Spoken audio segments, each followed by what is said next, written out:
Bismillahirrahmanirrahim. Dear students, today we are here with the second lecture on chapter 4.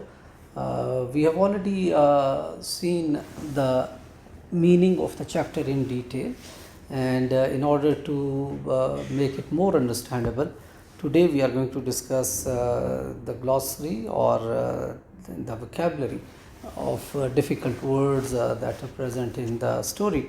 So the very first word, dear students, as I've written over here is the word orphanage, and orphanage actually means the children's home or the home where those children live who are without parents. So it is we may say it is children's home, and those children who do not have their parents. And antonym would be obviously home with the parents. And if we want to use it in our sentence, we may say that the orphanage provided shelter for many kids, as we know that so many people die because of any event.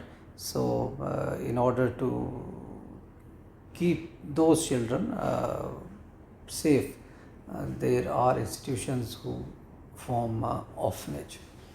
And the second word in the list is dormitory. And dormitory actually means sleeping quarters. Basically, dear students, dormitory is a room where many people or children they sleep obviously on their beds, and so when a number of people are living in the same room and sleeping, that is called a dormitory. And obviously opposite to it would be a private room where a single person is having his residence.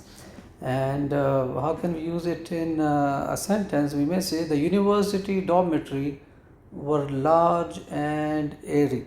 That means in the university we have in the hostels we have the bigger rooms where a lot of students they reside together.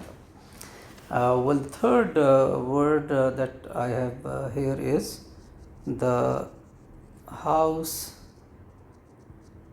master or parent.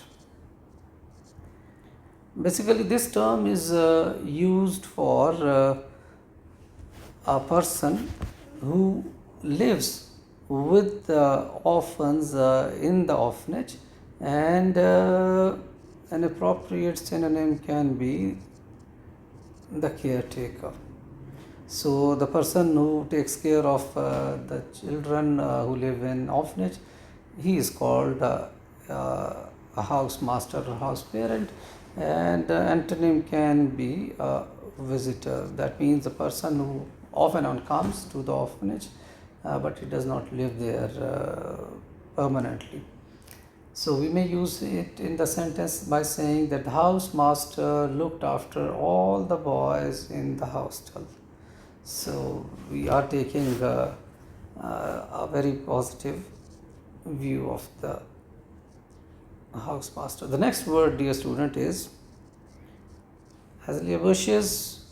Well, actually, these are the bushes with flowers. So we may say the flowering shrubs or bushes are called the azalea bushes, and antonym would be non-flowering plants.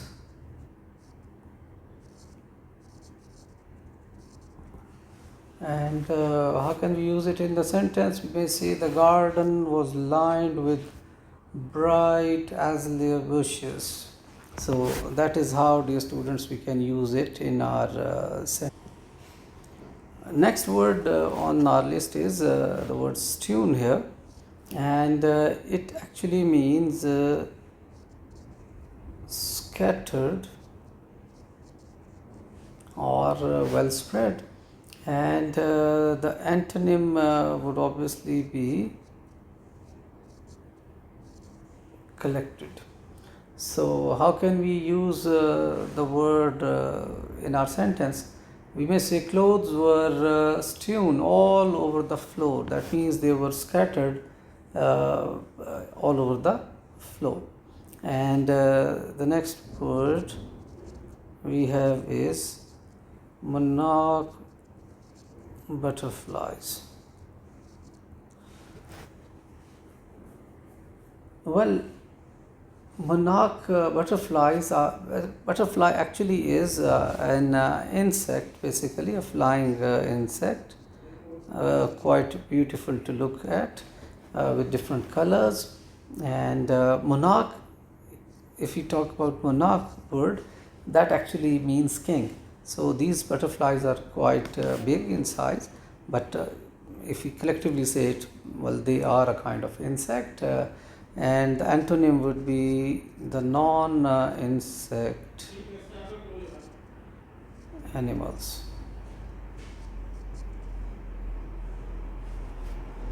So how can we use these words in sentences? Well, we may say the forest is home to many monarch butterflies, right? And the next word here is the word pinned. Well, in the context of the lesson, well, these two words are very important because the title of our lesson is butterflies, and these butterflies are pinned to the cardboard in our story. Pin means to tie up or to fasten, and as it is the second form, so I am going to write the second form as well. So that is fastened or tied or pinned. And antonym should be released or free. And how can we use it in our sentence? We may say he fastened the badge to his shirt. That means he pinned his badge of, say, proctor or monitor to his shirt. And but the next word with monarch butterflies and pinned, there is a word used in the story, that is cardboard sheet. Cardboard sheet, dear students, is basically a kind of board, but you may say it's a kind of poster board basically. And obviously that is made of wood like substance. And the antonym, well, we may say is a cloth or clothing material. How can we use the word cardboard sheet on in the sentence? Well, you may say the teacher used a cardboard sheet for the project display, because normally it is used to display things or posters or something like that. So that is how we can use it in our sentence. Well, the next word, dear students, that we have is word cruel. I believe you must have heard this word before, and that is used for unkind or harsh. We may say antonym would be, as I've already said, unkind, so the antonym would be harsh, kind. And the sentence can be the cruel treatment upset the little boy, as we have read the story obviously, and that has a very lasting impact on his mind. The next word that we have on our list is keyword, and that actually is used for slight, we may say trembling or shiver. And the antonym will be, we may add a D here because we have it here, stilled or motionless. So that is the antonym, and we can use it in our sentence like her voice quivered with emotion. That means there was a slight tremble in her voice. And how can we use The next word on our list is spat on. Spat on actually means to, basically it's a second form.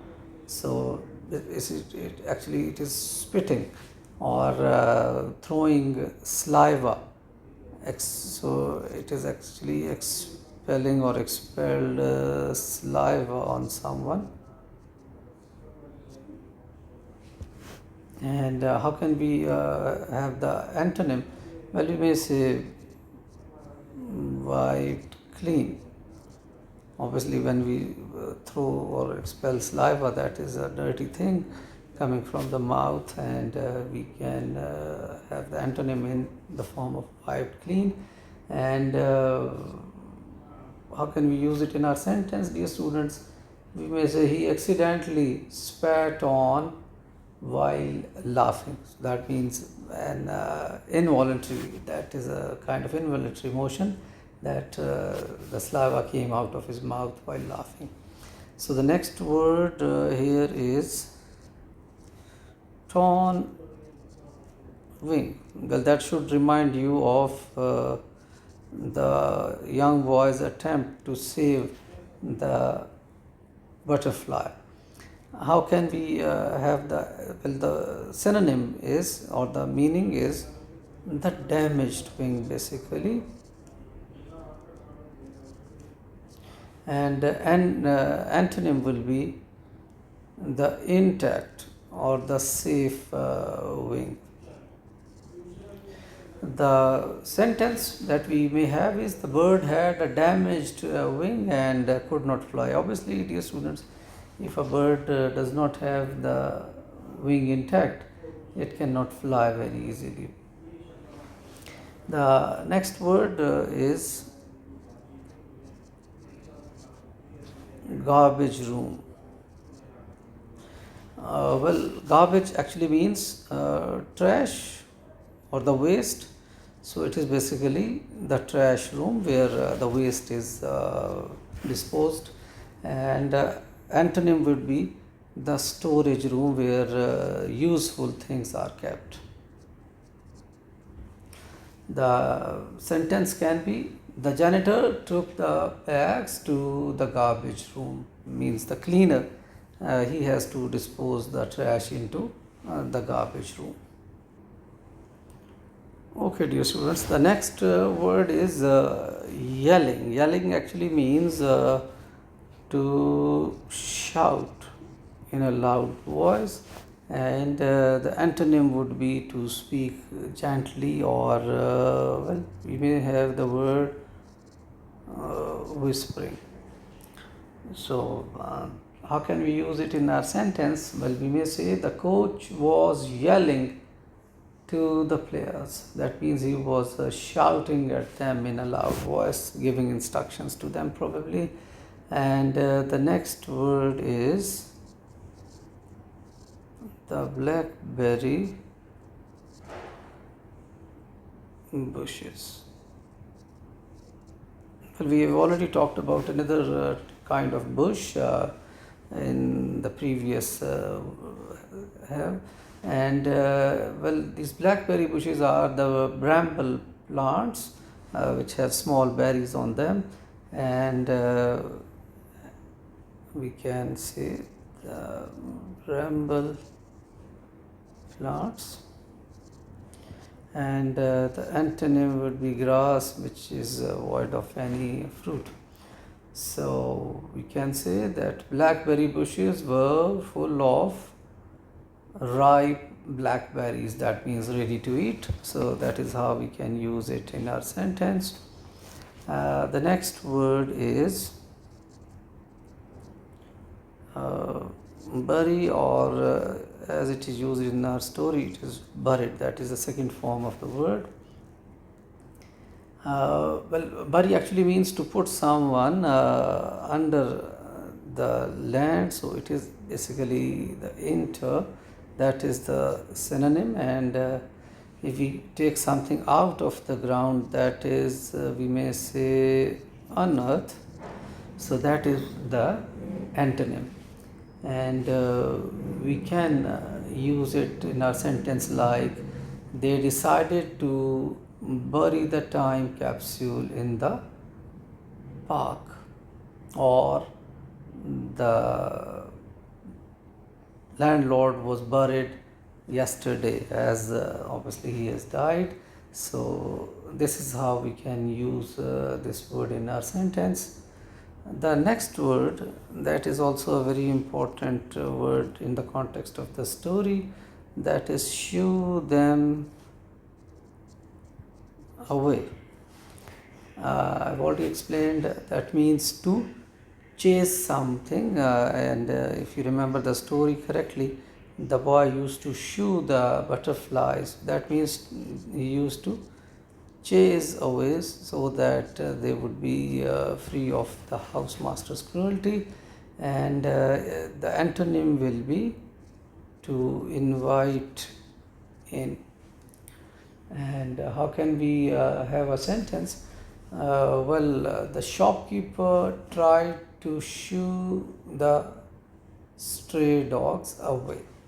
That means he tried to put them away. And the next phrase that I have here is, a bad place to die.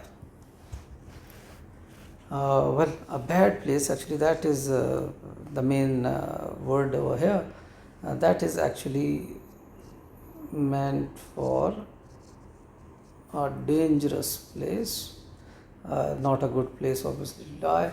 And the antonym will be safe heaven, where there is peace.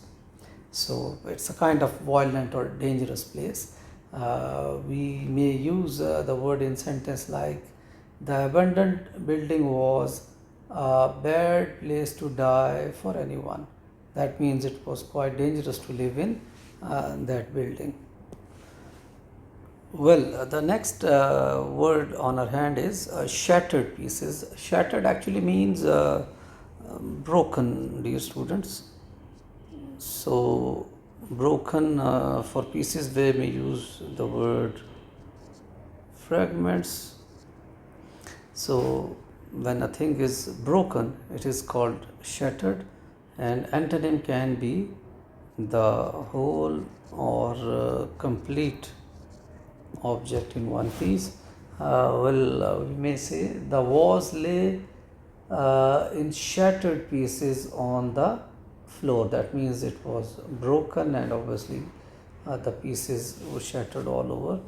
And the next word on our list is the word stuck. Stuck actually means when we do not know whether to go forward or come back.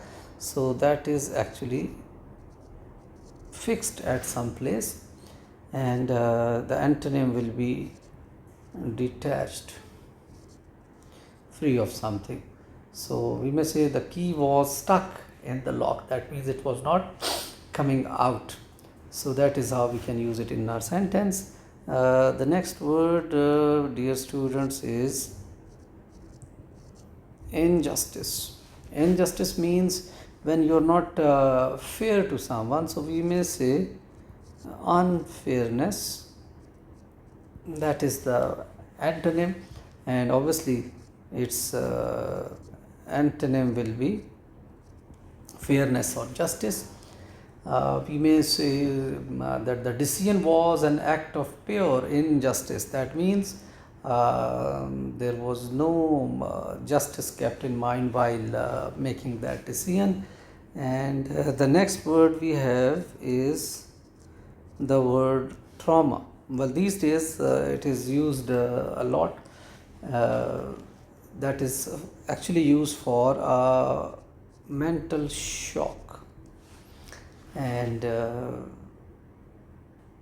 depends on how deep the shock is, and the antonym will be comfort. So the sentence can be, the accident left him with deep emotional trauma. That means it was difficult for him to come out of that shock. Well, with that, dear students, I believe I have tried to explain the meanings of all difficult words and phrases that have been used in the story. So, I hope with the explanation of their meanings and with clear understanding, you will be able to understand the story more clearly and comprehensively. So, wish you all the best and thank you very much.